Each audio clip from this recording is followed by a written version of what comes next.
And in this episode of the Toughen Up Leadership podcast, we are going to talk about personal branding. Now, is that just something for the YouTube influencers and the thought leaders out there? Or is that something that you can use to your own advantage to move your career up? Well, that's what we're going to talk about. And that is the episode. Are you ready for this? Then let's toughen up, Buttercup.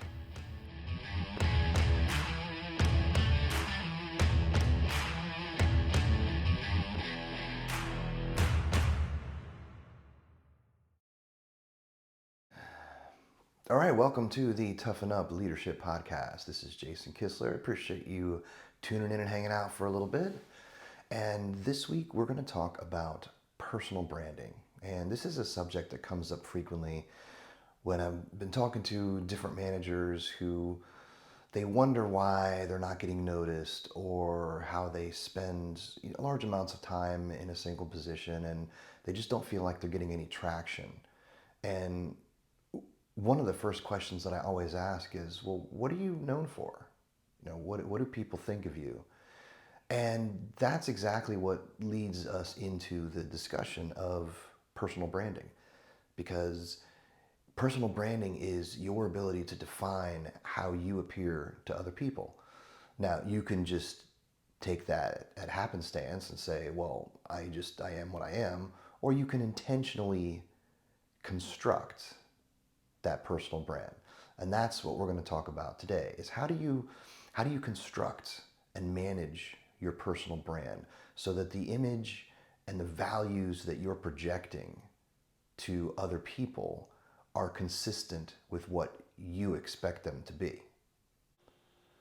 So there's 5 key areas of focus when we're talking about personal branding. And the first one is to actually know what you want your brand to be. What is it that you're known for? What are your strengths? And be honest with yourself. What are your weaknesses?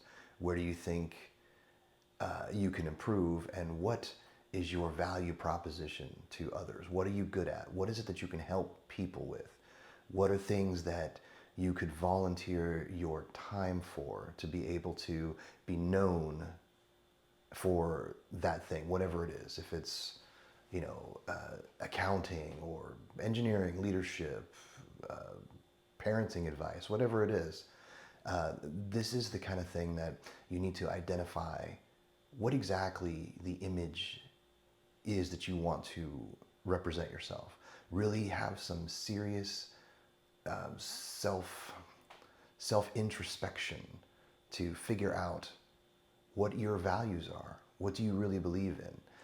Because this is going to be the basis for everything that you do in your personal brand. It's going to go against this checklist of values so that you make sure that you're consistent. The second area of focus is going to be your online presence. Now, that includes Twitter, that includes LinkedIn, that includes Facebook, that includes even, in some cases, your own personal website. What you're doing here is you're establishing a repository of knowledge and information that is something you can refer to. And it's something that demonstrates your value and your value proposition, your unique areas, your unique skills. So by doing this, you're creating this library of knowledge that establishes you as a thought leader, as someone who knows what they're talking about. And so then and it's not related to your job, because a lot of people will say, well, why do I need to do all this if I'm a manager, I'm trying to get ahead, why do I care about Facebook? And why do I care? That has nothing to do with my job.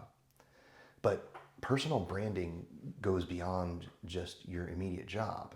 It's essentially the way that you present yourself to everyone. And so having a social presence is critical these days, and social media is everywhere. And if you want to get your name out there, you want to network, it's the easiest way to build your personal brand. All right, we're moving right along. Now, number three is networking. Now, this is a big deal, and this is something that so many people don't really focus on because it puts you out of your comfort zone. But networking is important to getting your name out there and making sure that people see what your personal brand is all about. Now, this means, going back to the social media, this means, interacting with people online, finding other influencers or thought leaders in your industry, whatever that is, engineering, manufacturing, any of those things. There are on any social media platform, you can find groups of like-minded people. You can find specific thought leaders, influencers, engage with them. Comment on their stuff, and really start interacting with other people. Go beyond your own little sphere of influence and expand.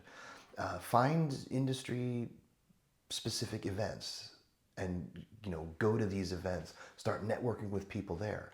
Figure out what's going to make sense in terms of different events that you can go to where there are like-minded people. Introduce yourself and get your name out there. Also, this is a good area or a good opportunity to talk about volunteering and helping other people out, because you're building your reputation, which is, goes hand in hand with your personal brand. So as you're building your reputation, start being known for being helpful, for being generous with your resources, and for being the type of person that people can go to for help. This is all building towards this consistent view of your personal brand and how you are projecting it to other people. All right, number four is to actually start showcasing your knowledge and ability. And this, again, it kind of attaches to the previous item of you want to get your name out there. So you want to start showcasing your experience. Now, maybe write articles, or write a lot of posts about the industry that you're in. Showcase your knowledge. Start maybe looking for some mentoring opportunities or some speaking opportunities at some of these potential industry events that we talked about earlier. I know this scare a lot of people, public presentation and talking and in front of people, all that. And so it's not necessarily that you have to become a brilliant speaker, although it certainly helps in leadership to be a good speaker. But mainly you're focusing here on getting your knowledge and sharing it with other people. So if that is not speaking, then that could be writing. Like I said, posts, write blog posts, write LinkedIn articles, find publications, online websites that are industry specific to your area of expertise, and offer to write articles for them. Get your name out there again so that you are considered a thought leader. Mentorship, helping other people. Volunteering for some additional projects at work to increase your visibility. Now, I know it seems like today everyone's so this whole quiet quitting thing is like, oh no, I'm not volunteering for anything extra. No, I'm going to do what I'm going to do, and I'm going to do what my exactly what my job description says, and not 1 inch more. Okay, that's fine. Then that's going to answer the question as to why no one's paying attention to you. Here we're going to talk about expanding your visibility, which means you need to get yourself in front of other people. If that means helping out a coworker with a big project, if that means offering some additional time to help your team if they're being overwhelmed by something, anything to get your name out there and to get yourself in front of people in a positive light. And when people are struggling and you can lend them a hand, they're going to remember that. They're not going to just think of, oh, well, he never does anything extra, so we don't really focus much on him. No, you're the one that's pulling in some extra stuff. You're doing the extra effort to get noticed. So, get out there and help other people. Figure out a way to finish your work more efficiently and give yourself some extra time and see if anybody else needs anything. Again, mentorship is a big deal. There are so many people that are in positions that they didn't have any training or preparation for. And so if you have skills that you can use to help them, then again, you're building your reputation. You're expanding on this idea of personal brand. All right, and to wrap it up, the fifth area of focus is going to be consistency. And this is critical to having a positive personal brand and a positive reputation. People don't like inconsistency, they don't like hypocrisy. If there's anything that's going to turn somebody away from you, it's going to be that you're not consistent. Nobody likes a hypocrite. So it's not enough to just say these things, but back them up by doing the things that you say you're going to do. Be consistent with your branding, your image across all the different platforms.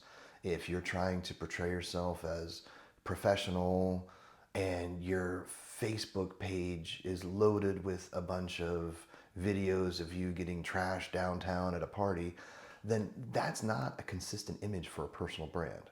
And people will say, well, wait a minute, Facebook is my personal stuff, so why is that intermingled with my work stuff? Well, because again, consistency. You need to be true to yourself. And that means that if I know you at work and I know you at home, I shouldn't see two different people. You should be the same person regardless of what environment you're in. That's true consistency. And that is all part of your personal brand. So remember that personal brand goes with you everywhere. You work, home, school, every aspect of your life is going to either add to or detract from your personal brand. So it's important to really understand this and to make sure that you're taking the steps to manage and cultivate your personal brand. Don't let it just go to chance. Make an active effort to make sure that the image and the values that you are projecting to other people in your life are consistent with what you want them to be. And this is Jason Kistler with Sapphire Leadership Advisors. Thanks for watching. Have an amazing week.